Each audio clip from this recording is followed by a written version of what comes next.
Salut à tous, c'est Punk de la chaîne, bienvenue sur cette vidéo qui continue notre cheminement sur la méthode Silva. On est toujours sur la soirée du vendredi. Alors, on est sur la deuxième partie. Je suis toujours avec Damli Pasco. Re-salut Lee. Salut Punk.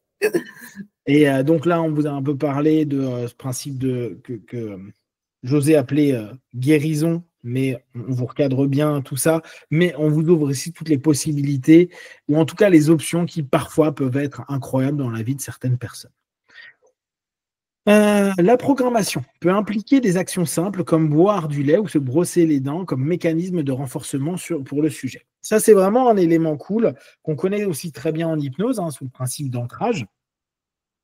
Le fait d'associer des actions avec un mieux en mieux, avec quelque chose, une suggestion positive, avec une visualisation positive, avec une imagination positive. Ça ouvre des perspectives qui sont vraiment chouettes. Si en plus à ça, on s'est programmé, ou on s'est suggéré, ou on nous a suggéré des choses, et que, si possible, toujours quand vous faites un travail sur vous, soyez proactif. N'oubliez pas, José voulait que l'ensemble des diplômés Silva reste au niveau alpha pour ne pas être dans une espèce de somnolence, absence, un petit peu comme on peut faire dans des vieilles systèmes d'auto-hypnose où, je pense souvent à Jerry Kine à ce niveau-là, où il laissait juste un papier. Il y avait la suggestion, il lisait la suggestion, il allait dans sa transe, là c'est un post-it, il vient pas de se barrer, voilà, ça se barre, et en gros il répétait juste, il restait avec cette impression de la suggestion, en laissant le subconscient travailler. La méthode, elle, souhaite que ce soit toujours votre conscient et votre subconscient qui bossent ensemble, d'accord? Donc cette notion d'actif, je me brosse les dents, je bois mon lait, mais j'ai toujours ma visualisation, mon cadre blanc, mon labo, mes éléments, c'est très très cool parce que vous êtes proactif et pas simplement il y a quelqu'un qui m'a donné une suggestion, ça va marcher. C'est non, c'est moi qui l'a fait vivre. Et quand je fais mes actions, c'est moi qui fais la démarche pour que je aille mieux. Et du coup, vous vous responsabilisez dans votre mieux-être, dans votre bien-être. T'es OK avec ça, Ali? Oui. La programmation peut être réalisée à distance. Alors là, vous savez que moi, c'est toujours mon questionnement absolu, la distance. Éventuellement, en utilisant une personne de l'environnement du sujet, par exemple un parent, comme point de focalisation et d'influence indirecte. Alors, là, on revient sur cette notion d'influence indirecte. Là, je trouve qu'on a quelque chose d'intéressant parce que c'est un principe où on peut avoir alors, j'imagine que vous connaissez pour certains un peu dans les notions en magnétisme, souvent, il y a un opérateur, puis il pense. Il se connecte à la personne. D'ailleurs, si vous faites les méditations du matin et du soir, il y a un peu cette notion-là. Vous regroupez les personnes qui sont importantes et vous leur envoyez des choses positives ou vous faites en sorte de corriger ce qui est non OK par rapport à elles. Il y a vous, en tant qu'opérateur, et il y a les personnes qui vont recevoir vos intentions, vos pensées, vos suggestions, qu'importe comment vous allez nommer ça, ou votre énergie. Là, en l'occurrence, il utilise un élément qui est celui de l'influence indirecte. C'est-à-dire qu'on va utiliser quelqu'un d'autre comme étant un point de référence qui, lui, va être associé à cette personne qui a un problème. Cette notion d'influence indirecte, Lee, est-ce que tu as entendu José en parler spécifiquement ou pas? Ça te dit quelque chose je passe par quelqu'un pour travailler sur quelqu'un d'autre? Tu avais entendu ça ou pas du tout? Non, ça me rappelle des choses comme hypnose par procuration, etc. Ouais. Mais en Silva, franchement, non. J'essaie de penser. Normalement, on fait directement sur la personne, on imagine la personne qui a besoin d'aide et on travaille directement comme ça. Donc, influence indirecte par une autre personne, je ne me rappelle pas qu'il a parlé de ça, justement. Ouais, parce que tu vois là, C'est 1h. Attends, c'est 1h41? C'est quoi? Bon, bref. You can have a relative in the environment that through him we make use of the infrared radiation of that body to reinforce. Ok. Donc, en gros, l'influence indirecte fait référence à une méthode de programmation d'aide à distance particulièrement utile lorsque l'opérateur ne peut atteindre directement la personne ciblée. Voici comment l'influence indirecte est expliquée dans le contexte de la méthode de contrôle mental. 1. Mécanisme de renforcement à distance. Si la radiation infrarouge de l'opérateur ne peut pas atteindre une personne à distance, par exemple à 1000 miles, il est possible de programmer quelqu'un dans l'environnement immédiat de cette personne. L'utilisation d'un intermédiaire. Cet intermédiaire qui est physiquement proche de la personne ciblée peut alors, par sa propre radiation, renforcer indirectement la programmation pour la personne initiale, comme si l'opérateur était là. En substance, l'influence indirecte utilise une tierce personne présente dans l'environnement du sujet pour agir comme un canal de renforcement de la programmation permettant d'étendre l'effet de la méthode même sur de longues distances. Ah oui, tu vois, c'est un peu particulier. Hein. Alors, ça donne quoi to that body to reinforce what we're doing to my infrared radiation also, then we cannot reach that spot. My infrared radiation cannot reach that far, 1,000 miles. But if I program somebody in the environment whose infrared radiation can reach him, then we do it indirectly. As I thought, I was there. Can we do this ourselves? Blah blah. Est-ce qu'il parle de la distance qu'on peut influencer avec la radiation infrarouge quand même? Ouais, attends. Ça, en fait, moi, je ne l'ai jamais entendu parler de ça, ni dans les cours, ni dans les livres, ni dans les interviews. Je me demande si c'est une idée qui n'a jamais suivi ou bien, je ne sais pas. Mais en fait, il a beaucoup quand même parlé de tout ce qu'on pourrait influencer dans notre radiation de aura. Mais là, il n'a pas parlé simplement d'infrarouge et il disait que notre aura physique pourrait s'étendre à une distance de 15 mètres. Et là, il disait toujours justement bien longtemps après. Et effectivement, si on faisait à distance, c'était uniquement à un niveau mental. Et influencer physiquement dans cette radiation de 15 mètres. Donc, je comprends qu'il pourrait dire, mais écoute, moi, je peux influencer quelqu'un physiquement avec mon aura et lui, il peut aller et son aura, là, va pouvoir capable d'influencer le sujet. Mais bon, je ne rappelle pas, c'est possible, mais franchement, je ne rappelle pas du tout de cette situation. Mais tu vois, c'est intéressant là, ce que tu viens de dire, parce que je me souviens que tu nous l'avais dit dans les cours. Alors, je ne sais plus si c'était en instructorat ou dans les cours où tu expliquais, mais c'est vrai que cette notion-là, on est en 72, hein, donc on doit vraiment se dire, ça fait 6 ans qu'il a vraiment formalisé son truc, etc. Ça fait pas longtemps au bout du compte. Et peut-être qu'il parlait moins de monde subjectif à ce moment-là. Pourtant, il en parle un peu, mais tu vois, là, on a l'impression qu'il est encore en train de parler de physique, entre guillemets, parce que si on parle d'aura, ou tu vois, lui, il parle de radiation, bon, on va dire de notions qui irradient nous, ok, de chi, de ki, qu'importe le nom qu'on va lui donner. Mais c'est vrai que là, tu vois, je viens de rechercher un peu. Les sources indiquent qu'il peut y avoir une limite de distance à l'influence directe, ok, mais il ne dit pas forcément combien, mais que des méthodes d'influence indirecte permettent de dépasser cette contrainte. Limite de la portée directe, l'opérateur utilise sa radiation infrarouge, donc c'est vraiment entre guillemets, mais c'est aussi radiation infrarouge, il n'a plus du tout utilisé dans aucun ouvrage a posteriori. Non. Ouais, donc ça, c'est quand même un truc, je pense qu'il a mis de côté a posteriori, je ne sais pas pourquoi. J'ai l'impression. Pour influencer. Il a continué à parler de l'aura, mais pas simplement infrarouge, hein, parce que. Ouais, tu vois, en plus, c'est très précis. Impliquées, oui. Pour influencer. Mais cette radiation ne peut pas atteindre des distances très éloignées comme à 1000 miles. Donc là, on revient sur ce que je te disais tout à l'heure, là, thousand miles, ok. Influence indirecte pour surmonter la distance. Pour pallier à cette limite, l'influence indirecte est utilisée. Cela implique de programmer une personne qui se trouve dans l'environnement immédiat de la personne ciblée. Cet intermédiaire, par sa propre radiation, peut alors renforcer indirectement la programmation. Il est mentionné que l'on peut, entre guillemets, alors là c'est du texte, détecter des anomalies à distance chez les personnes et les problèmes de santé par projection mentale. Et tu vois, là, on est sur autre chose.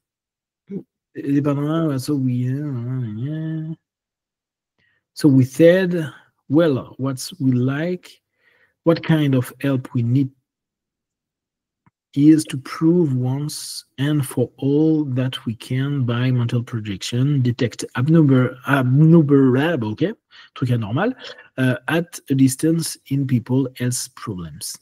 Donc, ça, il l'admet, mais tu vois, on sent que à ce moment-là, il y a un truc qui n'est pas encore hyper clair, parce qu'il en a déjà parlé dans le jour 2 ou 3, j'avais pas plus, on n'en avait pas parlé ensemble, parce que je m'étais dit, bon, ce truc-là, on ne l'a jamais revu, mais tu vois, là, on voit quand même qu'il insiste pas mal dessus. Attends, je vais voir un truc. Est-ce que c'est... Je regarde, mais je ne suis pas sûr. Je vais trouver l'info. Non, les sources là, il ne mentionne pas les 15 mètres. Tu vois, dépassement de la distance d'influence. Hein. Pour influencer une personne qui se trouve à 1000 miles, ouais, soit plus de 1600 km. Non, il n'y a pas, dans cette partie-là, il ne nous donne pas du tout d'infos. Des expériences ont été proposées pour enregistrer l'influence d'un psychique sur un patient à distance, avec le patient et le psychique, donc le médium, reliés par des équipements dans des laboratoires différents, mais dans la même ville, comme l'Université du Texas et Trinity. Ça suggère que l'influence peut être mesurée sur des distances plus grandes qu'un contact direct. Mais tu vois, il n'y a pas plus d'infos. Je pense qu'il était sur une intuition à un moment donné, mais il se peut qu'il n'ait pas continué avec ça. En tout cas, c'est cool que toi, si tu en as jamais entendu parler, c'est que c'est vraiment pas une sémantique qu'il a utilisée a posteriori.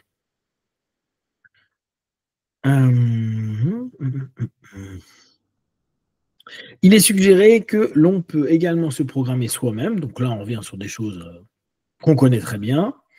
Le plus grand obstacle est souvent le doute de soi. Et ça, c'est un point où on insiste souvent, mais il est vrai que ce n'est pas toujours simple de se dire ce que je viens de faire comme programmation apporte ce que je veux. Ellie était la première à douter de tout ça, hein, ne serait-ce que par la communication subjective. Vous vous souvenez, où il y avait une tension avec quelqu'un pendant un stage quand elle était aux États-Unis, et qu'elle a tenté de parler en subjectif avec cette personne-là, et le lendemain, toute leur tension s'était beaucoup apaisée à ce moment-là. Et c'est sûr que on peut se dire, ça va, on n'a pas des super pouvoirs, on n'a pas des trucs de foufou. Pour autant, quand ça arrive, et c'est normal hein, qu'il y ait un doute, mais il faut que ce soit un doute raisonnable. Dire, bon, j'ai le droit de douter, mais derrière, je le fais, j'y vais en ayant une intention que ça fonctionne au max. Que je doute, c'est pas grave, mais il ne faut pas que le doute vous empêche d'expérimenter et surtout de croire en ce que vous faites. C'est important, cette notion-là, de croire dans ce que vous êtes en train de mettre en place. Donc, la notion de doute de soi, j'imagine que toi, tu l'as beaucoup vu dans la méthode Silva chez les élèves, doute de soi. Comment tu conseillerais aux élèves de dépasser ce doute de soi? Tu aurais une méthode?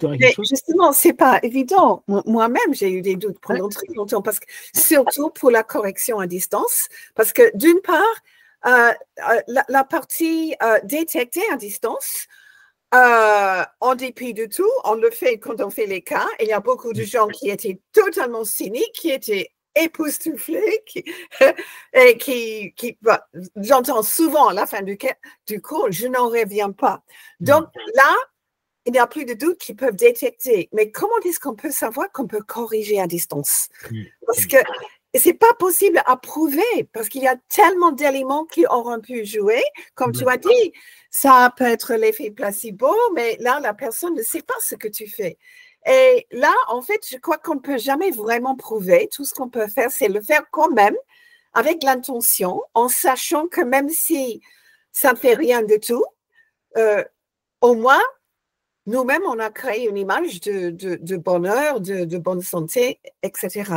Mais c'est vrai que ce n'était pas du tout une expérience soi-disant scientifique, mais moi, j'ai vécu des cours aux États-Unis avec José Silva, où on avait une salle pleine de diplômés, d'instructeurs candidats et tout ça. Et José a proposé, il a demandé, est-ce qu'on peut avoir 3 volontaires, et ce n'était pas préparé, 3 volontaires où chacun va proposer une personne que vous connaissez qui est à distance et on va tous programmer sur cette personne. Mais il faut que vous avez la possibilité de contacter cette personne ou quelqu'un à côté pour nous donner un feedback demain. C'est-à-dire, on allait programmer pour ces 3 personnes et on allait demander un feedback pour demain. Et donc, il y avait 3 personnes et José nous a guidés. Donc, on était tous hyper concentrés. On a utilisé les mains. On a imaginé justement qu'on avait l'organe entre les mains. Donc, tout était vraiment dirigé. Et on avait une 50aine de personnes, je crois, qui programmaient. Et dans 2 cas, le lendemain, on a pu dire, oui, c'était... apparemment, la personne a senti mieux, oui. Mais il y avait une personne qui était en coma depuis 1 mois. Et quand il a téléphoné l'hôpital, la personne s'est réveillée de coma au moment où on programmait. OK, alors, je sais, c'est anecdotal, je sais, mais quand même, plus tu as du feedback comme ça, plus ça enlève les doutes et ça vous permet justement de faire ça avec une bonne intention. Exactement. Je trouve que ce qui est difficile, alors tu vois, là, y croire, croire en soi. Moi, je suis quelqu'un qui aime tester, donc même si je ne crois pas, je m'en fous, je fais, tu vois, je fais. Et puis vu que moi, je suis un peu un bourrin, je le fais 50 fois, tu vois. Ouais, mais ça marche pas. Ouais, ben, on va faire des stats. Je vais le faire 50 fois et au bout de 50 fois, je te ferai une statistique de ça a marché, pas marché. Mais il y a encore des moments où moi, je fais et je me dis, pas la moindre idée s'il va y avoir un feedback, tu vois. Oui. Mais je le fais parce que par habitude, ça me coûte rien. Ça me prend un quart d'heure de temps pour faire un programme. Au pire, comme tu dis, bah, il ne se passe rien. Tu auras, entre guillemets, prié, envoyé quelque chose de positif, donné de la bonne truc. Et admettons, il ne se passe rien du tout genre, on n'est pas connectés les uns les autres, on s'en fout. Bah, toi, pendant un quart d'heure, tu as fait un truc sympa. Et mine de rien, ton système, il est content. Ton cerveau est content, ton corps est content, tu as pensé en positif, tu as imaginé des belles choses, des trucs sympas, tu as utilisé une sémantique et positive. Bah, c'est peut-être le seul quart d'heure dans ta journée où tu seras cool avec toi-même, même si ce n'est pas pour toi, tu vois. Mais vu que, pensez bien à toute suggestion que vous faites ou toute insulte que vous faites à quelqu'un, ça passe d'abord par vous. Donc, au moins, quand on passe… Il faut toujours créer soi-même. Exactement. Oui. Donc, du coup, il ne se passe rien. Bah, c'est vous qui avez gagné un quart d'heure pour vous, que pour vous. Il se passe quelque chose, vous avez gagné et pour vous, et il se passe quelque chose. C'est cool. Et moi, c'est pour ça, je suis même pas dans la notion de belief, tu vois, là-dessus. Je suis même pas dans la notion de croyance. Je suis vraiment un animal là-dessus. Je suis un bourrin. Bon, bah, on me dit de faire ça, je fais ça, tu vois. Et je le fais. Et bah, tant que ça, je pense que un des points importants, et je le mets de façon générale dans tout ce qu'on met en place, pensez toujours qu'un élément qui est clé, et la méthode Silva ne déroge pas à ça, c'est l'énergie que vous avez. Quand vous avez très peu d'énergie, que vous êtes extrêmement fatigué, oui, là, le quart d'heure pour quelque chose, c'est peut-être un quart d'heure qui va vous fatiguer. À la base, ça ne devrait pas vous fatiguer. Mais quand on est dans des journées pourries, etc., c'est pas cool. Vaut mieux que vous utilisiez le quart d'heure pour vous et que vous dites, OK, là, je me mets en alpha et je fais rien. Juste alpha, je stabilise et peut-être là, vous allez reprendre de l'énergie. Mais à partir du moment où vous avez de l'énergie, ça ne vous coûte rien, ça vous prend un peu de temps, ça vous prend 5 minutes, 10 minutes, un quart d'heure. C'est pas grand-chose et vous pouvez toujours voir. Et là, si vous en faites, c'est pour ça qu'on conseille tout le temps, faites des cas. On s'en fout de savoir, vous avez réussi, pas réussi. Faites-en, faites. Ça vous prend quelques minutes et vous allez voir le feedback. Ouais. Je me rappelle plusieurs fois, je suis arrivée à la fin d'un cours. J'étais claquée et j'avais promis de faire une réunion de diplômés. Et pendant la réunion, chacun a demandé comme programme pour quelqu'un. Donc, on avait 5 ou 6 personnes pour qui on devait programmer. Fin de la réunion, j'étais plein d'énergie, révigorée. C'était vraiment extraordinaire. Comment visualiser du bien pour les autres m'a fait sentir beaucoup mieux. Voilà. Mais je suis complètement d'accord. Je pense vraiment qu'il y a un truc. On reprend les logiques d'hypnose, d'auto-hypnose. Vous êtes à ce moment-là dans de l'autosuggestion positive. Parce qu'on est obligé de créer en nous. Ok, je vois la personne. Et après, chacun a sa manière de. Elle est bien, elle a du sourire. Mais sauf que pour créer un état psycho-émotionnel de bien-être et de sourire, vous êtes obligé de vous mettre dans un état qui est quasi similaire. Parce que si vous faites et pensez à quelqu'un qui est bien, ça ne marchera jamais en fait. Parce que ça me saoule. Hein. Donc on est obligé de nous-mêmes se mettre dans un état à faire ouais, non, mais je veux que la personne se ressente bien. Je l'imagine avec plein de lumière ou hyper contente ou sortant de son coma ou qu'importe ce qui se passe.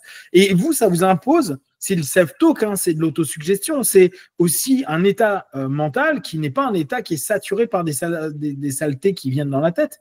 C'est des trucs qui sont orientés vers du positif, vers du constructif, vers des choses qui vous permettent d'être bien. Donc, ce que tu dis, moi, ne me choque pas du tout. Et en plus, vu qu'on est en alpha, on n'est plus, on est plus relâché, relaxé, disponible à ce moment-là. Yep, on y retourne. Ouais, non, tu ne peux pas y retourner. Du côté, ça y est, c'est disparu. Bah, dis donc, attendez 2 petites secondes. J'ai un truc qui s'est barré. Voilà, c'est bon, c'est revenu. Alors, collaboration scientifique et acceptation. Bon. L'organisation de Mind Control recherche la validation scientifique et collabore activement avec des institutions universitaires. Des contacts ont été établis avec Wayland Baptist College et l'Université du Texas Medical School, département de psychiatrie. L'expérience avec le département de psychiatrie de l'Université du Texas a montré que les méthodes de Silva ont aidé 3 patients souffrant de migraines, ce qui a conduit à une proposition de recherche conjointe plus large. T'avais eu écho de ça? Tu te souvenais de ça ou pas du tout? J'essaie de me rappeler du nom, mais oui, il y avait un médecin qui était spécialisé des migraines qui a utilisé la méthode Silva pour ça, et lui, il a vraiment fait ça dans un cadre d'expérience. Donc, c'est peut-être ça. Ouais. Comment il s'appelait? Bon, c'est pas grave, ça va me revenir. Mais c'est à la fin du petit livre, Silva, le livre d'origine. Tout à la fin, on parle de ces migraines. Oui. Et il y a toutes les expériences, les stats et tout ça, ouais, je me souviens. Alors, son interaction, l'Université du Texas Medical School s'est intéressée aux travaux de recherche sur le contrôle mental après que des événements inattendus se soient produits. Déclencheur de l'intérêt. Sans la connaissance des chercheurs en contrôle mental, le département de psychiatrie de l'Université du Texas avait envoyé 3 de ses patients souffrant de migraines aux chercheurs. Ces 3 patients ont réussi à résoudre leurs problèmes de migraine grâce aux méthodes de contrôle mental et ont fait leur rapport aux médecins. Les médecins ont confirmé que le problème avait disparu après les tests. C'est ça qui s'était passé. Donc, la proposition de collaboration. Suite à ces résultats, le département de psychiatrie a contacté les chercheurs en contrôle mental. Ils ont proposé une collaboration souhaitant obtenir de l'aide pour former certains de leurs patients. L'objectif était de pouvoir tester les patients avant, pendant et après l'application des méthodes pour observer les changements dans la chimie du cerveau et comprendre comment les problèmes étaient résolus. L'Université du Texas a mis à disposition des chercheurs leurs importantes ressources, notamment environ 3 milliers, leurs équipements et une puissance cérébrale des PhD. L'accord était mutuel, les chercheurs aideraient l'université et l'université aiderait les chercheurs à prouver leurs découvertes. Les chercheurs ont demandé à l'université de les aider à prouver une fois pour toutes qu'il est possible, par projection mentale, de détecter des anomalies à distance chez les personnes, y compris problèmes de santé. Bien que le département ait reconnu que c'était leur domaine, ils ne voulaient pas mélanger leur science avec l'ISP, donc les perceptions extrasensorielles. Et c'est là où vous voyez, hein, c'est compliqué. Alors, je pense qu'aujourd'hui, ça l'est encore plus. Mais à l'époque, déjà, ISP et psychiatrie, parapsycho et psychiatrie, c'était pas hyper bon. Une autre demande de chercheurs était de câbler un psychique, donc un médium, etc. Un psychique, là on va le prendre en version Silva, complètement sans équipement, et de câbler un patient dans un autre laboratoire d'une autre université comme Trinity par exemple. Le but était de voir si l'équipement enregistrerait l'influence du psychique sur le patient à distance, ce qu'on me disait un peu avant. Le département de psychiatrie a trouvé cette idée intéressante et a commencé les arrangements pour modifier l'équipement nécessaire. Arrêt du projet. Cependant, le projet a été arrêté par le conseil d'administration de l'université qui ne souhaitait pas que des personnes non médicales soient impliquées dans des recherches médicales. Continuité des recherches de reconnaissance, malgré l'arrêt officiel, le docteur McKinsey, de ce même département, c'est lui qu'on a à la fin du bouquin. Dr. Mackenzie, oui.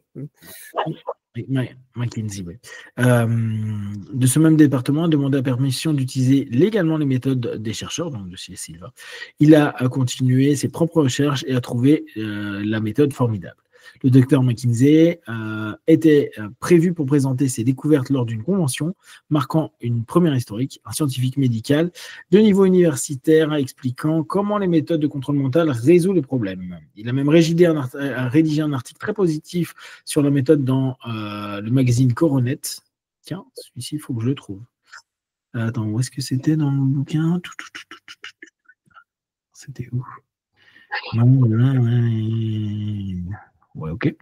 Initialement, les chercheurs pensaient qu'ils voulaient garder ces recherches secrètes, mais McKinsey a affirmé que ce n'était pas un problème. Il avait maintenant la preuve que ça a fonctionné. Le résultat de cette recherche devait être publié après la convention de juillet à Mexico, potentiellement.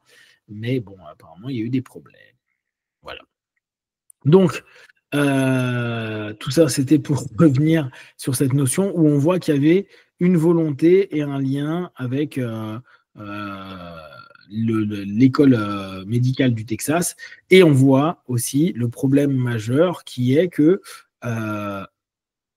dès qu'on est non médical, et c'est pareil aujourd'hui, hein, là à l'époque c'était comme ça, aujourd'hui c'est pareil, on ne fait pas partie du staff médical, on n'a donc pas la reconnaissance, et donc faire des études avec des non médicaux peuvent d'un point de vue scientifique dire bah non mais vous biaisez automatiquement la notion parce que vous n'êtes pas formé ou vous allez faire des choses qui vont être non validables. Et donc dépenser des équipes, du temps et de l'énergie pour faire des études qui seront après réprouvées. Parce que n'oubliez pas, hein, c'est jamais fait gratuitement et par « oh, c'est génial, c'est une super idée ». Il faut que ce soit publié, il faut que ça apporte de la reconnaissance, de l'argent, et de la reconnaissance qui pourrait potentiellement emmener de l'argent. Si d'entrée, les pairs relisent et disent « mais attends, c'est qui Silva, c'est qui machin, ils ont quoi, ils ont un PhD, ils ont un… » Non, c'est un mec qui était réparateur de trucs. On va dire « ok, d'accord, le garagiste, là, on n'a pas envie de l'avoir, tu vois ». Et du coup, bah, ça risque de poser problème. Ouais, on va s'arrêter là parce qu'en plus, Lee a une petite réunion bientôt. Il est déjà 45. Si vous avez des questions sur tout ce dont on a déjà parlé, n'hésitez pas à le partager sur Facebook, sur YouTube. On y répondra le plus rapidement possible. Comme d'habitude, de tout ce qu'on propose, ne prenez que ce qui est bon et juste pour vous. Testez, observez, analysez et concluez. Un petit mot de la fin, Lee? Non, juste bisous à tout le monde. Et profite du reste de la journée. Yes. Allez, à plus tard. Ciao.